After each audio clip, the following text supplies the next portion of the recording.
কুয়াকাটায় যতবার যাই একটা ব্যাপার দেখে খুবই মন খারাপ হয়। সেটা হচ্ছে কুয়াকাটা বিচে সবসময় ময়লা আবর্জনায় ভরপুর থাকে। আবর্জনায় সয়লাব কুয়াকাটা এত বাজে লাগে যে আর যেতে ইচ্ছা করে না। কিন্তু একটা ব্যাপার হচ্ছে যে কুয়াকাটায় গিয়ে একটা জায়গা আবিষ্কার করছি যেখানে গেলে মনটা একদম শান্ত হয়ে যায়।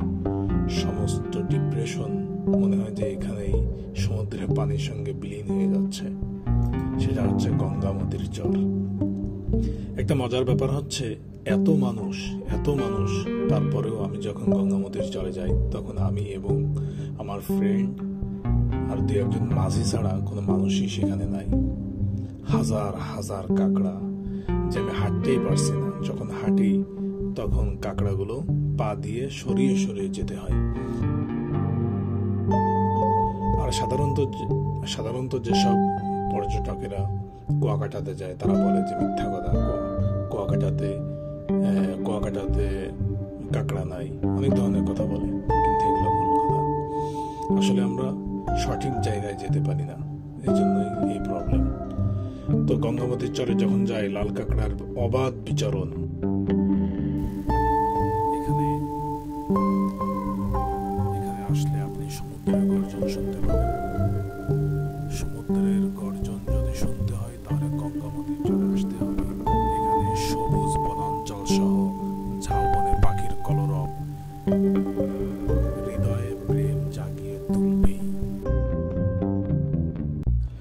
গঙ্গামতির এই যে সৌন্দর্য, এই যে পাখিগুলা, এই যে গাংচিল, এটা আপনারা কখনো দেখেছেন? এখানে এসে কুয়াকাটা যারা আসছেন, আমি বলবো না একেবারে দেখেননি, কিন্তু আমার বিশ্বাস হাতে গোনা কয়েকজন হয়তো বা দেখছেন। এত সুন্দর সৌন্দর্য রেখে, এত সুন্দর দৃশ্য রেখে আমরা কুয়াকাটার বীজ নোংরা করে এখান থেকে আমরা অপবাদ দিয়ে তারপর চলে যাই। একটা ব্যাপার হচ্ছে আমরা যে ডাবটা খাই, ডাবের খোসা কোথায় ফেলি? এখানে মাছ, বারবিকিউ সব কিছু এখানে আছে। আমরা সব কিছু খেয়ে জায়গাটা নোংরা করে একদম চলে যাই। ভিডিওগুলি কম্পিউটারে ডিলিট করে দিব, তাই চিন্তা করলাম যে পোস্ট করে দিই।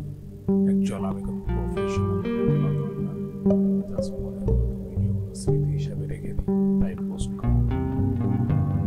পরিশেষে একটা কথাই শুধু বলবো, সবার কাছে অনুরোধ করবো আমরা প্লাস্টিক বর্জন সৈকত যেখানে যাই, বনাঞ্চল আমাদের এই সম্পদ, ভবিষ্যতের চিন্তা করে, ভবিষ্যৎ পৃথিবীর চিন্তা করে আমরা প্লাস্টিক বর্জন করব।